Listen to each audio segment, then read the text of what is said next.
Hello everyone, welcome back to my channel and I hope that you're all doing very well. So in today's video, we'll be discussing a poem written by Raghuveer Sahai, that is The Handicapped on Camera.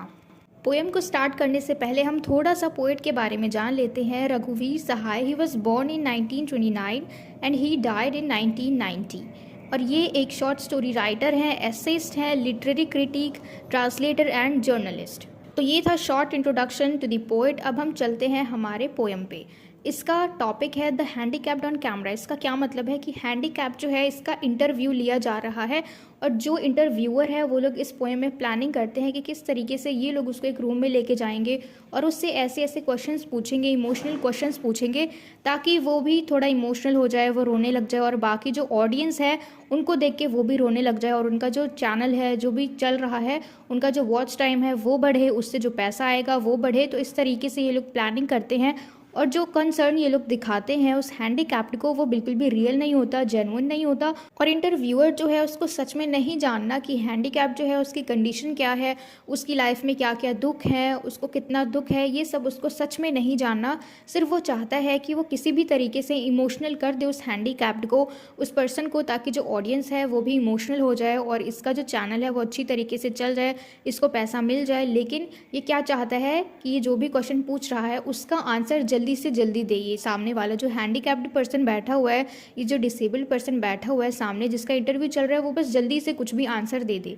ठीक है, क्योंकि उसको सचमुच में नहीं जानना है उसके दुख को, उसको किस चीज़ से मतलब है, उसका जो चल रहा है काम उस चीज़ से मतलब है. और जो पोएट है वो कहते हैं कि जो मीडिया है वो बिल्कुल भी हेजिटेट नहीं होती है किसी भी ऐसे इंसान को यूज़ करने में जो बहुत ज़्यादा कमज़ोर है, जो बहुत ज़्यादा सैड है. उनको वो लोग यूज़ करते हैं, उनको सौरों को यूज़ करते हैं जस्ट टू मेक मनी, सिर्फ पैसा बनाने के लिए, अपने खुद के बिजनेस के लिए. तो चलिए स्टार्ट करते हैं हमारे पोएम को. We shall appear on television, we the fit and able, we shall usher this poor wreck into a seal room, we'll ask him. अब ये लोग देखो बातें कर रहे हैं कि हम क्या करेंगे कि जो भी हमारा इंटरव्यू होगा वो टीवी पे आएगा, हम अच्छी तरीके से सेट कर देंगे.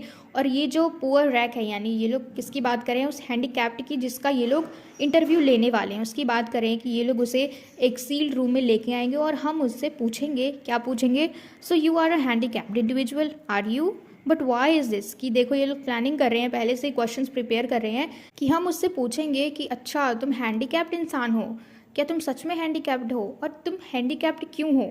इस तरीके के क्वेश्चंस ये लोग उससे पूछने वाले हैं. Your handicap I guess it hurts, कि ये जो तुम हैंडीकैप हो, तुम जो विकलांग हो, मुझे ऐसा लगता है कि ये तुम्हें दुख देता है, ये तुम्हें दर्द देता है. डज इट, कि क्या ये सच में तुम्हें दुख देता है. फिर से वो पूछते हैं yes, so now tell us quickly about the suffering, what's it like. तो अब जल्दी से अपनी सफरिंग के बारे में बताओ कि ये किस तरीके का है.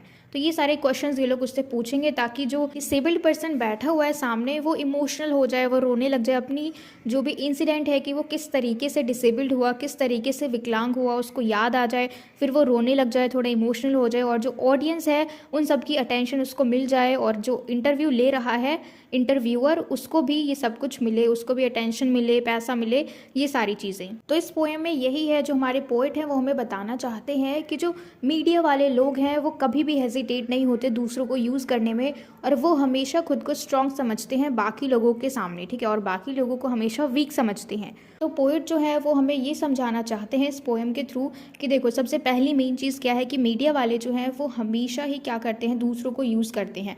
अब भले मान लो उन्होंने किसी अमीर इंसान का इंटरव्यू लिया, किसी फेमस इंसान का इंटरव्यू लिया, चाहे वो कोई भी हो, सिंगर हो, डांसर हो, एक्टर हो, प्लेयर हो, लेकिन ये लोग क्या करते हैं किसी हैंडीकैप्ड को भी नहीं छोड़ते अपने काम के लिए.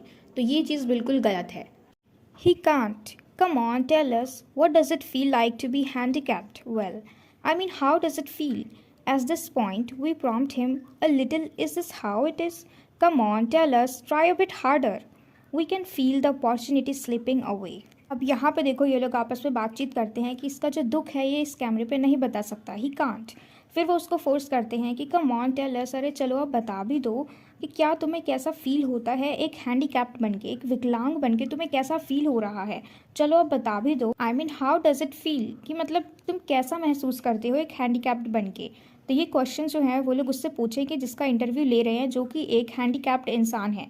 फिर वो कहते हैं कि अभी इस वक्त हम इसको थोड़ा सा और दबाव डालेंगे, मतलब उसके ऊपर रुक रुक के थोड़ा सा प्रेशर डालेंगे, ये कह के कि चलो जो हो गया सो हो गया, अब तो तुम हैंडीकैप्ड बन गए तो अपने इस एक्सपीरियंस को हमारे साथ शेयर करो। ठीक है, तो ऐसे ऐसे बोल के हम उसको थोड़ा थोड़ा प्रेशर करेंगे, उसको बताएंगे कि अब वो हैंडीकैप्ड है तो क्यों ना वो अपने इस एक्सपीरियंस को शेयर करे हमारे साथ। ठीक है, फिर वो कहते हैं come on tell us, try a bit harder, चलो कोशिश करो, थोड़ी और कोशिश करो, तुम अच्छे से बता पाओगे। इस तरीके से ये लोग उसको पुश करते हैं, उसके ऊपर प्रेशर डालते हैं कि वो अपनी जो फीलिंग्स है वो बताए, ताकि ऑडियंस जो है उसके साथ एंगेज हो, और जो स्पेक्टेटर्स है उनके जो सेंटिमेंट्स हैं वो उसके साथ जुड़े। ठीक है, उनकी जो भावनाएं हैं उसके साथ जुड़े, और जो हैंडीकैप्ड है वो अपने एक्सपीरियंस को बताते वक्त अगर रोता है तो ऐसे में जो ऑडियंस है वो भी उसको देख के इमोशनल होगी। ठीक है, तो इसलिए ये लोग कोशिश कर रहे हैं कि जिसका इंटरव्यू ले रहे हैं वो कैसे भी करके अपनी कहानी बताए, जो भी अपनी सैड स्टोरी है उसकी वो बताए। फिर ये कहते हैं कि we can feel the opportunity slipping away. फिर वो लोग आपस में बात करते हैं कि अब ऐसा लग रहा है कि ये शायद कुछ नहीं बताने वाला है और ये जो अपॉर्चुनिटी है हमारे हाथ से जाने वाली है, क्योंकि जो इंसान है जो हैंडीकैप्ड है जिसका इंटरव्यू ले रहे हैं, अगर वो कुछ भी नहीं बोलेगा तो ऐसे में जो ऑडियंस है वो उसकी तरफ आकर्षित नहीं होगी, उनका ध्यान जो है, उनका जो अटेंशन है वो इनको नहीं मिलेगा। अब आगे देखते हैं, to spice up the programme we have to keep on at him till we've reduced him to tears, and you, aren't you waiting for him to break down too? No need to ask. Then we'll close in on those puffy eyes and a really large close up of twitching lips. Let's hope this is suggestive of the suffering of the handicapped. One more try viewers please bear with us. तो देखो, इतना pressure डालने के बाद भी जो ये handicapped है जिसका इंटरव्यू लिया जा रहा है, अगर वो कुछ नहीं बोलता है तो वो क्या करेंगे, to spice up the programme, यानी उसमें मतलब होता है ना ट्विस्ट लेके आना, ताकि लोग जो हैं इंटरेस्टिंगली उस चीज़ को देखें। तो उस चीज़ को करने के लिए ये लोग क्या करेंगे, ये लोग उसके ऊपर ध्यान रखेंगे, उससे क्वेश्चन करते रहेंगे। ठीक है, जब तक कि वो रोना ना शुरू कर दे, जब तक कि उसकी आंखों में आंसू ना आ जाए। ठीक है, और फिर वो कहते हैं कि तुम उसके रोने का वेट नहीं कर रहे हो।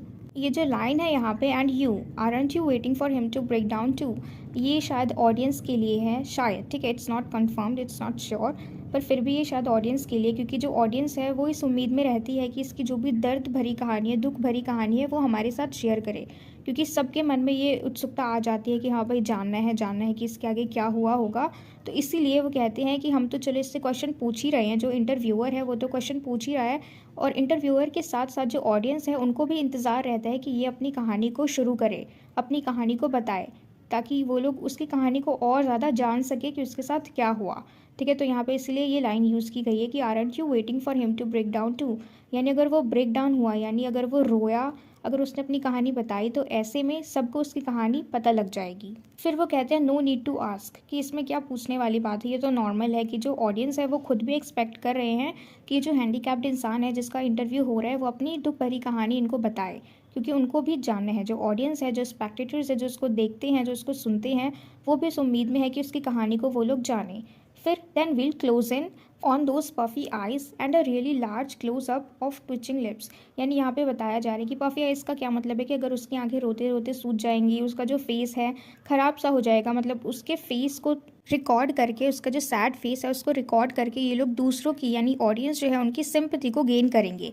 तो इसका इतना बुरा चेहरा रोते रोते ऐसे अगर कोई भी देखेगा तो वो इमोशनल हो जाएगा। तो इसलिए ये लोग प्लानिंग कर रहे हैं कि हम इस तरीके से फिर इसके चेहरे की फ़ोटो खींचेंगे, हम उसके आंखों की पास से फ़ोटो खींचेंगे, जिससे कि उसकी जो नम आंखें हैं वो अच्छे से कैमरे में रिकॉर्ड हो सके। तो इस तरीके से ये लोग बातें करते हैं कि कैसे कैसे ये लोग अपना काम करेंगे जिससे कि ऑडियंस जो है उनके साथ बनी रहे। फिर वो कहते हैं वन मोर ट्राई व्यूअर्स, यानी व्यूअर्स को कहते हैं, क्योंकि देखो इंतज़ार जो इंटरव्यूअर है उसको भी है, जो व्यूअर है उनको भी है, यानी ऑडियंस जो है उनको भी है कि कब ये अपनी कहानी हमें बताए। ठीक है, तो इसलिए वो कहते हैं कि चलो एक बार फिर से कोशिश करते हैं, व्यूअर्स को कहते हैं कि चलो एक बार फिर से कोशिश करते हैं, देखते हैं अगर ये अपनी कहानी बताते हैं या नहीं। प्लीज़ बेयर विद अस, कि थोड़ा सा इंतज़ार कीजिए, हम अपनी कोशिश में लगे हुए हैं। बेयर विद अस का क्या मतलब है कि थोड़ा इंतज़ार कीजिए, हमें थोड़ा टाइम दीजिए कि हम इनसे इनकी जो कहानी है वो सुनेंगे। ठीक है, मतलब उनको मजबूर कर देंगे कि वो हमें अपनी कहानी बताए। तो इसलिए कहते हैं one more try viewers please bear with us. फिर वो कहते हैं look we've got to get the two of you weeping simultaneously, you and him both। तो वो कहते हैं कि देखो हमने तुम दोनों को ही एक साथ रुला दिया। साइमल्टेनियसली का मतलब होता है जब एक वक्त पे हम दो काम एक साथ करते हैं। ठीक है, यू एंड हिम यहाँ पे किस लिए यूज़ किया गया है, यू जो है ये ऑडियंस के लिए यूज़ किया गया है कि तुम्हें भी हमने रुला दिया और इसे भी हमने रुला दिया। ये हिम जो है ये उस आदमी के लिए यूज़ किया गया है जिसका इंटरव्यू ये लोग ले रहे हैं। ठीक है, हिम वो है और यू कौन है, यू ऑडियंस है।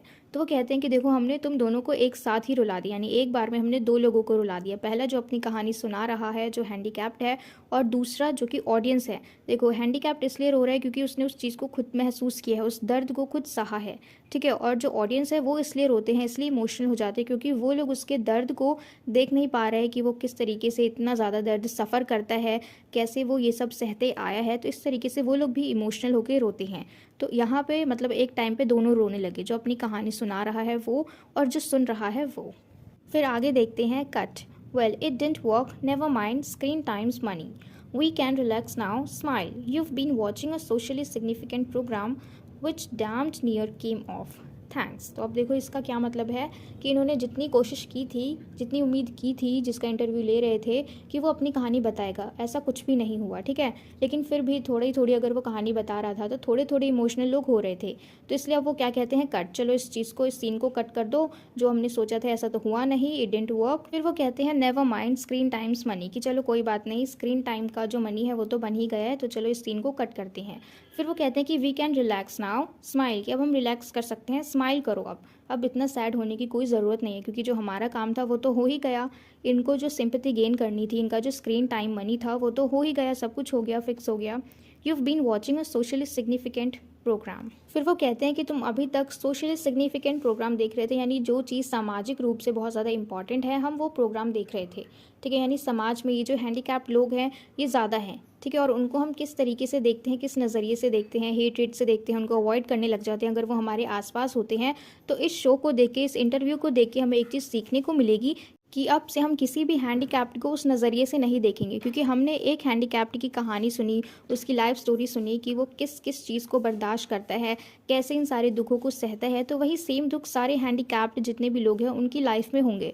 तो अगर हम एक को नहीं ऐसे देख सकते तो फिर किसी को भी हम ऐसे नहीं देख सकते, यानी एक का दुख हम नहीं सह सकते तो फिर दुख तो सबके सेम ही है। तो इसीलिए इस एक हैंडीकैप्ड इंसान का दुख समझ के हमें समझ में आया कि जितने भी बाकी हैंडीकैप्ड लोग हैं, विकलांग लोग हैं, उनकी ज़िंदगी में यही सेम परेशानियां होती हैं।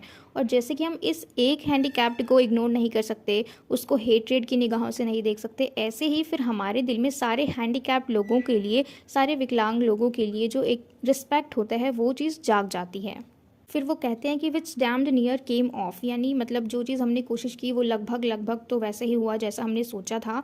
तो चलो अब बंद करते हैं, कट करते हैं इस सीन को। फिर लास्ट में वो लोग थैंक्स बोल के इस प्रोग्राम को बंद कर देते हैं, ख़त्म कर देते हैं, ठीक है। तो इतना था हमारा पोएम, और मुझे पूरी उम्मीद है कि आपको ये पूरी पोएम अच्छे से समझ में आई हो। हमने एक एक लाइन को अच्छे से डिस्कस किया है, अच्छे से समझने की कोशिश की है। और अगर आपको ये वीडियो अच्छे से समझ में आई हो then please let me know in the comment box if you like this video, and share it with your friends as well so that they can get help from it. And don't forget to subscribe my channel, and till we meet in the next video, keep learning.